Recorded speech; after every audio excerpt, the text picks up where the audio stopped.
Sa lahat po ng naririto sa Bulwagan at kayo na nasa Facebook at sa Zoom, nawa ang biyaya ng Diyos ang ating maranasan sa ating maikling pag-aaral ngayong gabi.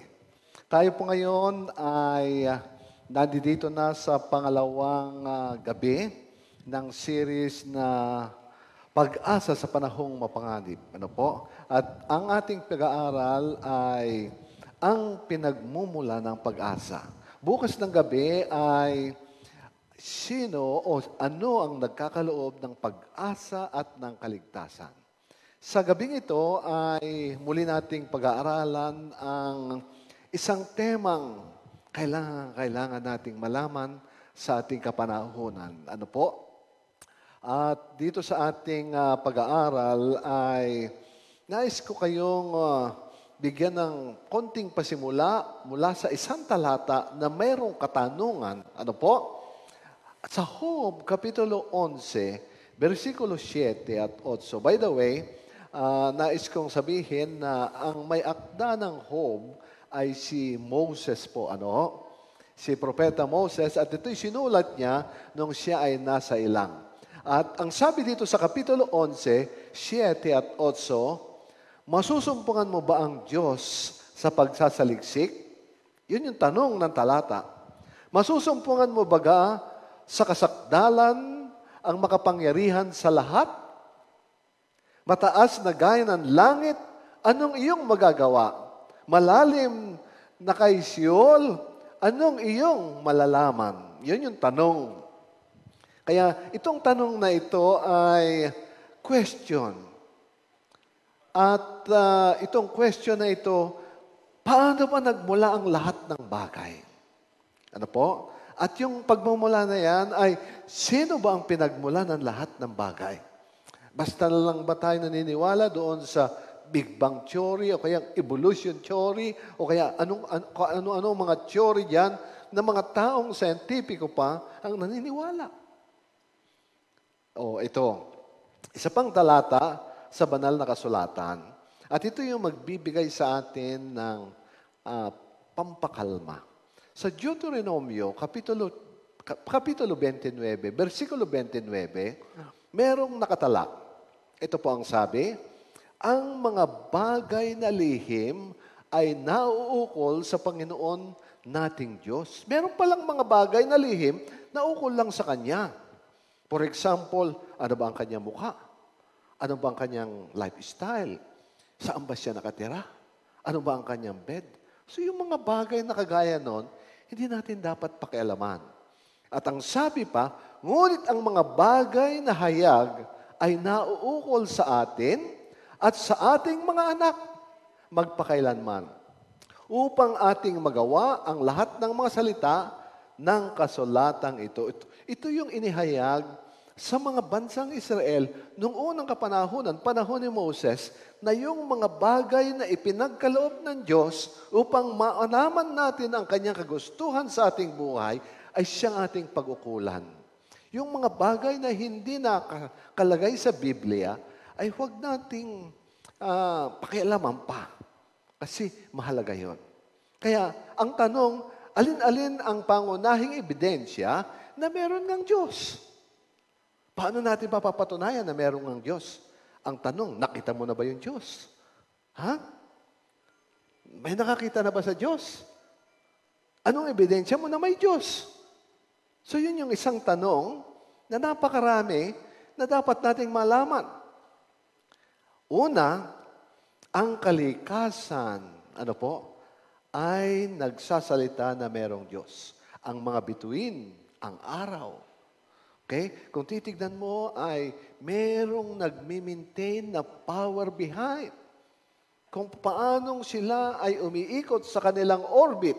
Kung paanong very consistent ang kanilang proseso ng pag-ikot. Ano po? At yung buwan, at yung taon, at yung napakaraming mga bagay, and yet hindi sila nahuhulog. Oh. Merong gravity na nagkocontrol. There is a force behind. Pero, alam ba ninyo kung paano natin malalaman ang existence, yung pinagmulan ng ating Diyos ay number one sa Bible. So, ang sabi sa atin, sa Awit, Kapitulo 19, versikulo 1 at 2, ang kalangitan ay nagpapahayag ng kaluwalhatian ng Diyos. Kasi siya ang may lalang niyan eh. Okay? At ipinakikilala ng kalawakan ang gawa ng kanyang kamay. Kaya napakaganda. Sa araw-araw ay nagbabadya ng pananalita at sa gabi-gabi ay nagpapakilala ng kaalaman. So you can just imagine, tingnan mo yung constellation, tingnan mo yung bituin sa gabi na madilim, makikita mo napakarawak pala ang universong ito. At ang solar system na kung saan tayo kaanib ay talagang napakaliit na bagay lamang. So ganong kadakila ang Diyos na may lalang ng langit at ng lupa. Siya po ang may-ari ng lahat ng bagay. Siya ang gumawa ng lahat ng bagay na nandito. At siya po ang nagro-rule sa buong universo. Okay? So, napakaganda. Ang isang tanong, isang statement, ang Biblia ay hindi lamang pinapatunayan na merong Diyos. Okay? Ipinapahayag at ipinakikilala ang Diyos. Okay? Kaya napakaigi, nabasahin natin, alamin natin sa Biblia kung paano. Okay? Paano ba naihayag mula sa Biblia na mayroong Diyos? Okay?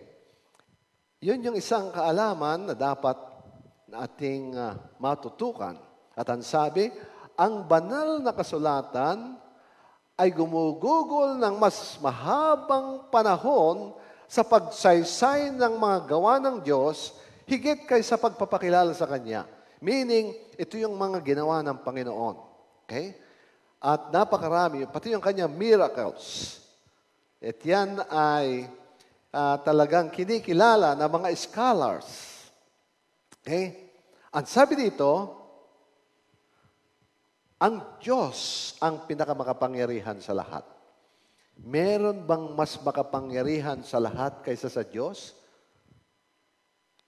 Kung ikaw hindi naniniwala sa Diyos, naniniwala ka sa ibang force, sa outside force. Ano po?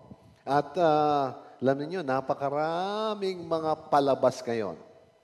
Ang kanilang struggle, alam niyo yun, team, kung sino yung pinakamalakas sa lahat, siya yung bida. Nanonood naman kayo ng pelikula, di ba? Yung pinakamahusay, siya yung bida. At dito, ang mga show, the more na mas matindi ang kalaban, the more na mas mahusay ang bida. Pero sa katotohanan, sa daigdig na ito, ang Diyos ang pinakamakapangyarihan sa lahat.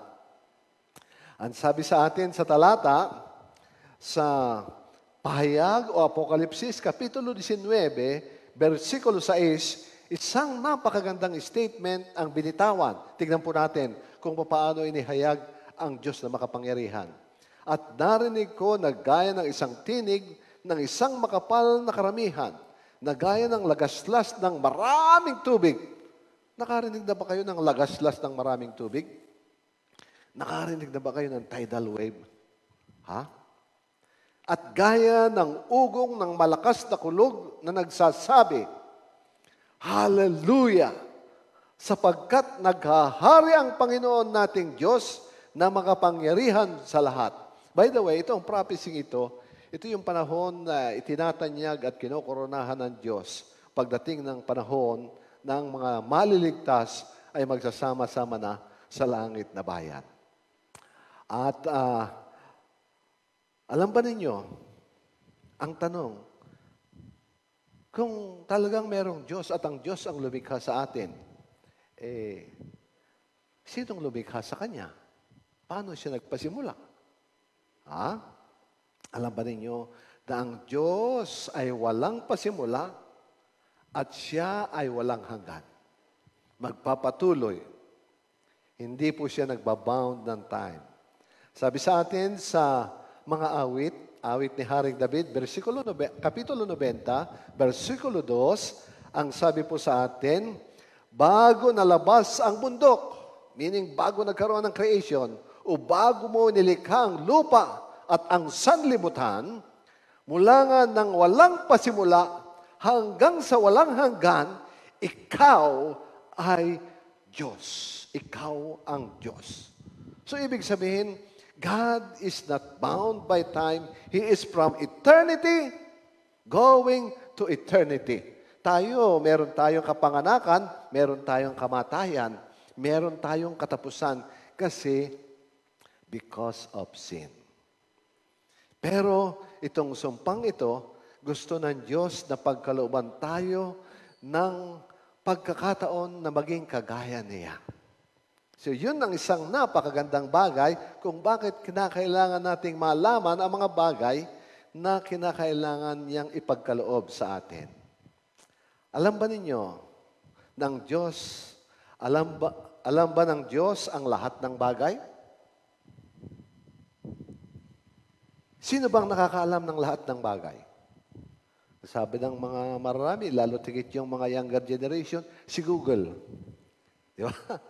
I-Google mo lang. Kung hindi mo alam, i-Google mo. Pero hindi. Sa Diyos ang lahat ng bagay, lihim man o hayag, alam niya yan. Kaya ano ang sabi sa atin? Hebreo Kapitulo 4, versikulo 13. Ito ang sabi sa atin, at walang anumang nilalang na hindi nahahayag sa kanyang paningin. Ngunit ang lahat ng mga bagay ay hubad at hayag sa harapan ng mga mata niyong ating pagsusulitan. Kasi nabanggit dito, balang araw, lahat ng taong makasalanan haharap sa hukuman, ligtas at hindi ligtas, ay merong pagsusulit, merong judgment day, merong itinakdang pagkakataon ng Diyos. At yan ay isang topic na pwede nating pag-aralan in the future. At ito, ang sinasabi natin, alam ng Diyos ang lahat ng bagay. Maaring ang hindi mo alam na ang iyong buhok ay nalaglag. Pero ang Diyos alam niya kung merong malalaglag na kapirasong buhok, Brother Ben, sa iyo. Maaring sa pagtulog mo, hindi mo alam, nalagasan ka ng buhok. Pero alam ng Diyos yan. Ganon. Ang Diyos ba ay nagbibigay buhay at nagliligtas? Of course. Ano ang sabi sa atin sa talata? Okay? Ito yung talata na pinakapopular na ating tinitignan na ang Diyos ay nagliligtas. Mateo 28, versikulo 19. Ano ang sabi diyan? Ito, napakaganda. Ito yung panahon na, bibigyan ko yung little background ng talatang ito. Ito yung panahon ng ating Panginoon ay aakyat na sa langit na bayan. Binibigyan niya ng instruction ang kanyang mga disciples. Binibigyan niya sila ng very specific things na dapat nilang gawin. Lalo't higit, sila ay nagkakaroon ng trouble, ng problema. Paano na tayo pag umalis si Jesus? Ano na mangyayari sa atin? Pero binigyan niya sila hini-empower niya sila. At ang sabi dito sa talata, dahil dito, kaya binigyan niya sila ng kanya-kanyang specific, magsiyaon nga kayo, you must go, at gawin ninyong mga alagad ang lahat ng mga bansa. Binigyan niya ng specific assignment, na sila'y inyong bautismuhan sa pangalan ng Ama, ng Anak, at ng Espiritu Santo. Yung tatlo ay nabanggit, Diyos Ama, Diyos Anak, Diyos Espiritu Santo. Ha?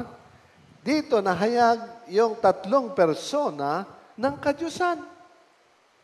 At ito, ang sabi doon, ituro ninyo sa kanila ang lahat ng bagay na aking sasabihin sa inyo at ako'y sasa inyo hanggang sa katapusan ng sanlibutan. Ang Diyos ay nagliligtas sa pangalan ng Panginoon kapag ang tao'y tinanggap siya sa pagitan ng bautismo ay siya'y matatala sa aklat ng buhay. Ang Diyos ay manalalang at nagbibigay ng buhay. Alam ba ninyo yan? Sa Genesis Kapitulo 1, versikulo 26, ito ang kaparaanan kung bakit tayo nilikha. Kayo ba naniniwala na galing kayo sa unggoy? Ha? Gusto nyo bang masabi ng aking magulang ay unggoy? Chimpanzee? Abay, ayoko yata yan. Ha? O maski naman hindi tayo perfect, pero magandang nalalaman natin na ang Diyos ang lumikha sa atin at tayo inilikha niya sa kanyang wangis. Ano ang sabi sa talata?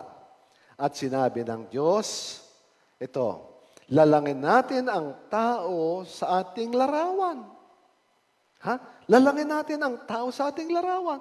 Meaning yung tatlo na sinabi natin kanina, Diyos Ama, Diyos Anak, Diyos Espiritu Santo, nag-uusap sila.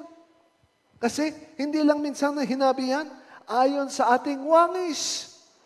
Ha? Lalangin natin, sangayon sa ating larawan, sangayon sa ating wangis. So ibig sabihin sila ay merong komperensyang ginagawa nung lalangin ang tao.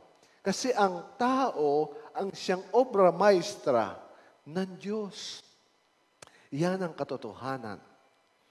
Ang Diyos ay lumalang sa tao nung ang tao'y nahulog sa pagkakasala, sangayon sa ating binasa kanina na talata, ang Diyos din ang gumawa ng paraan upang ang tao'y maligtas.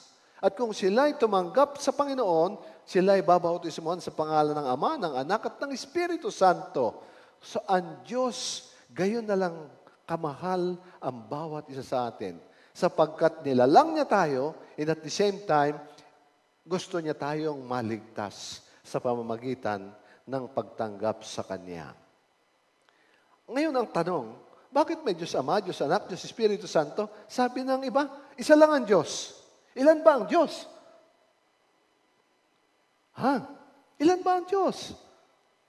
Sa ngayon sa tala, Deuteronomio 6:4. Ang sabi dito, dinggin mo o Israel, ang Panginoon nating Diyos ay isang Panginoon. Dito, nalilito ang iba. Sangayon sa Hebreo, yung isang Panginoon, united God. Isang pamilya, isang Panginoon, isang Diyos. Okay? Pagka yun ay pag-aralan mo ng mas malalim, ang sabihin yan, united God. At isa nga ang Panginoon, isa lang ang Diyos. Pero meron tatlong persona. Okay? At ito ang ilang mga talata na nagsasabi na talagang tatlong persona. Kanina, binasa natin yung bautismuhan natin sila sa pangalan ng Ama, ng Anak, at ng Espiritu Santo. Matatagpuan yan sa Mateo 19, Kapitulo 28, versikulo 19. Sabi nila, sa dinami-dami, bakit yan lang ang talatang binabasa palagi at sa kayong Henesis? Marami po. Bibigyan ko kayo ng ilang mga tala. Okay? Juan 16:26. Ano ang sabi sa talata? Ito yung panahon na ini-introduce ni Jesus Christ ang function and work of the Holy Spirit. By the way, I want to tell you, sa inyong mga viewers sa Facebook, sa Zoom, at dito sa Kapulungan, na ang ministeryo ng Ama ay ministeryo din ng Anak at ng Espiritu Santo. Ang ministeryo ni Kristo, nung siya'y nagkatawang tao, namuhay, nakisalamuha sa atin, nagturo ng katotohanan at nabayubay sa krus ng Kalbaryo. At nung siya ay naging sakripisyo, nabuhay siya at umakyat sa langit na bayan, ang kanyang ministeryo, ministeryo din ng Ama at ng Espiritu Santo. At ang ministeryo ng Espiritu Santo, ministeryo din ng Ama at ng Anak. Dapat nating malaman yung bagay na yan. Kaya ang sabi dito, dapat pagparito ng mga aliw, walang ibang mga aliw kundi yung Comforter, it's the Holy Spirit. One of the major function of the Holy Spirit ay mag-comfort sa ating mga taong nadidepress. Ang sabi dito, sa pagparito ng mga aliw na aking susuguin sa inyo mula sa Ama, sa makatuwid bagay ang Espiritu ng katotohanan. Ang nagsasalita dito, si Jesus Christ, ini-introduce niya ang work of the Holy Spirit dahil malapit na siyang umalis. At sabi dito, na nagbubuhat sa Ama, na siyang magpapatotoo naman sa akin. So nabanggit dito sa talata, Diyos Ama, Diyos Espiritu Santo, at yung sa akin, sinasabi ni Jesus Christ, yung kanyang sarili. So, meron palang mga talata. Ang dami-dami po. Ha? Ano pa? Ito pa. Lucas 1:35. Nung pong magkatawang-tawang Panginoon at may panganak kay Birhen Maria, alam ba ninyo na yung tatlo ay gumagawang magkakasama? Ang sabi sa talata, Kapitulo 1, versikulo 35 ng Lucas, at ang sabi, at sumagot ang anghel na nagsasabi sa kaniya, bababa sa iyo ang Espiritu Santo at lililiman ka ng kapangyarihan ng kataas-taasan. Sino yung kataas-taasan? Walang ibang binabanggit kundi ang Ama. Kaya naman ang banal na bagay na ipanganak ay tatawaging anak ng Diyos. So ang Espiritu Santo, ang kataas-taasan na Ama at ang anak ng Diyos na si Kristo ay nabanggit na magkakasamang gumagawa sa talatang ito. So talagang maliwanag ang paggawa nila. Bakit sila gumagawa? Para iligtas ang tao. Yan ang isang bagay na katotohanan ng hindi nating pwedeng pabulaanan. Ano pa ang talata? Ito pa. 2 Corinto 13:14. Ano ang sabi dito? Ito naman yung pagpapaalam ni San Pablo sa mga taga-Korinto. At ang kanyang sulat, ang sabi niya, ang biyaya ng Panginoong Jesucristo at ang pag-ibig ng Diyos, o Diyos Ama ulit yun, at ang pakikipisan ng Espiritu Santo ay sumainyo nawang lahat. Yun sinasabi niya. Nagpapaalam siya sa mga taga-Korinto. So nabanggit muli si Jesucristo, Diyos Ama, at ang Espiritu Santo, binabanggit. So napakaraming talata. Anong ibig sabihin ng aking sinasabi, mga kapatid? Sa pagbubuod, ay nais kong sabihin sa inyo na ang pinagmumulan ng pag-asa ay walang iba kundi ang Diyos na makapangyarihan sa lahat. At ang Diyos na yan composes of God the Father, God the Son, and God the Holy Spirit. Ang sabi sa atin, ang Diyos ay dakila at hiwaga. Pero sa tulong ng banal na Espiritu, mauunawaan natin siya. Ginawa ng Diyos na posible nating unawain siya ay sa pamagitan ng banal, sa kanyang pamagitan ng banal na salita. At ang sabi, nahayag ang Diyos sa banal na kasulatan sa pamamagitan ng kanyang mga pangalan, likas at mga gawain. So, napakaraming nabanggit yan. At kung titignan ninyo, napakaraming nabanggit na pangalan ng Panginoon. At ang sabi sa atin sa 4, dahilan sa kanyang kapangyarihan at katalinuhan, nagawa ang lahat ng kanyang nais. Subalit hindi pinakikialaman ang pagpili ng tao na may kinalaman sa kaligtasan at kahapahamakan niya. So ibig sabihin, ang Diyos na lumalang sa atin, nagkaloob siya ng isang bagay kung bakit tayo tao, hindi tayo animal, hindi tayo robot. Ano yon? The freedom to choose what is right and what is wrong, what is best and what is worst for us. Kaya iyan ang Diyos nating pinaglilingkuran. Ito pa, dagdag. Bagamat ang Diyos ay iisa, meron siyang 3 persona at ito ay hiwaga. Ang Ama, ang Anak at ang Banal na Espiritu na may kanyang kapangyarihan tungkulin bilang Diyos. Okay? Parang nagkaroon ng mabilis na pag-function ito. Okay? Yung second to the last na pagbubuod. Yung last na buod. Yan. Alam niyo ang Panginoon ay napakahusay. At kinakailangan nating lubusang sampalatayanan ang kanyang dakilang pangalan. At alam niyo ang Diyos Ama, Diyos Anak, Diyos Espiritu Santo, sila'y pinakamakapangyarihan sa lahat. Naalalaman nila lahat ng mga bagay. Okay? Nakikita nila kung anong mga nangyayari sa sanlibutan. At dahilan sa bagay na ito, ay, ang sabi dito sa atin, ang paglalang sa tao at pagkakaloob ng kaligtasan ay bunga ng lubos na pag-ibig ng Diyos. Iyon ang isang bagay na napakaganda sa atin. Tayo nilalang, tayo kanyang iniligtas dahil mahal niya tayo. At ang Diyos Ama, Diyos Anak, Diyos Espiritu Santo ay isang Diyos at lubos na makapangyarihan. Okay? Nakapagbibigay ng buhay.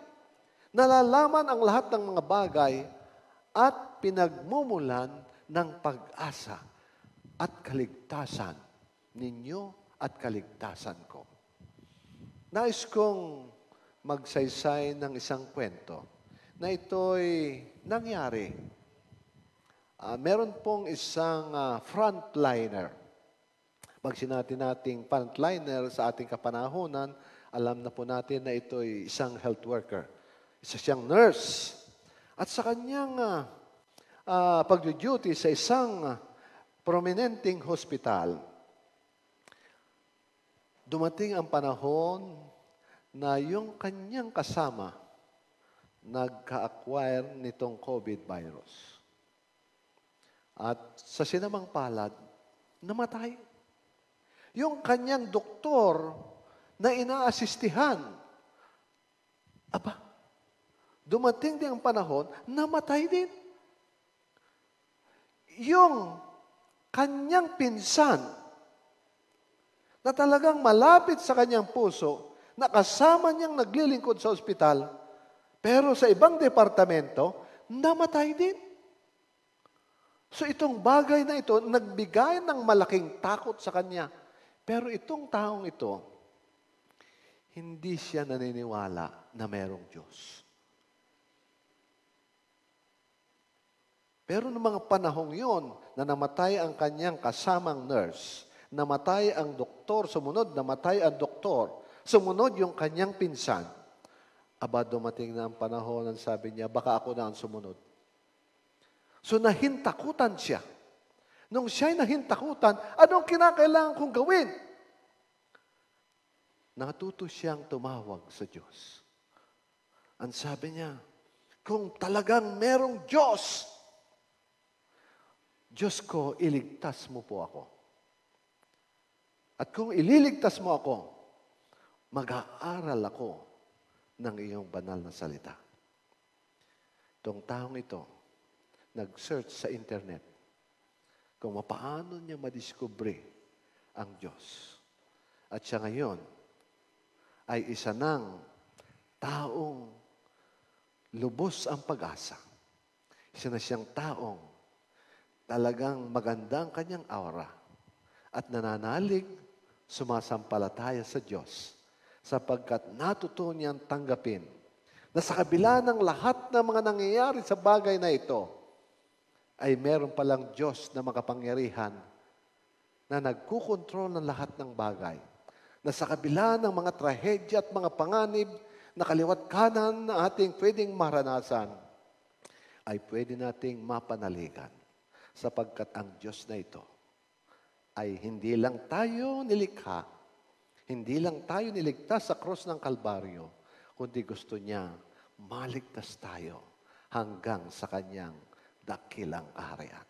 Kaibigan na nasa Facebook, nasa Zoom, at kayo po na nandito sa Bulwagan, nais ko kayong anyayahan sa isa na namang pagtatalaga sa gabing ito. Ilan sa inyo ang gustong mag-whisper ng isang prayer and sabihin ninyo, Lord, gusto kong mag-aral ng mas maraming mga bagay tungkol sa iyong kadakilaan, sa iyong pag-ibig, sa iyong patnubay, at sa iyong kaligtasan. Kayo na sa bulwagan, kung ito ang inyong nais, pwede ba niyong itaas ang inyong kamay? The Lord bless you. The Lord bless you. Kayo pong nasa Facebook at nasa Zoom, tanging ang Diyos na nakakaalam sa inyong puso. May the Lord bless you. And I want to pray for you. Tayo po'y manalangin. Amang banal na mahabagin, kayo na siyang may-ari ng aming buhay. Kayo na siyang makapangyarihang makapagliligtas sa amin. Aming hinihiling, O Diyos, na inyo pong ingatan ang bawat isa sa amin. Tulungan po ninyo kaming manalig at sumampalataya sa inyo, magkaroon ng mas malapit na relasyon sa inyo, at lalo naming matutunan ang inyong dakilang pag-ibig. Bigyan nyo kami ng karanasan na magaganda. Bigyan nyo kami ng magagandang pangitain upang lalo naming kasabikan ang maalaman ang lalo tigit tungkol sa kaligtasan na inyong ipinagkakaloob sa sangkatauhan. Ama, pagpalain mo po ang bawat isa na sinsirong nakikinig, na sinsirong gustong malaman ng inyong kalooban, sapagkat ito ay aming hinihiling sa ngalan ng Ama, ng Anak, at ng Espiritu Santo. Amen.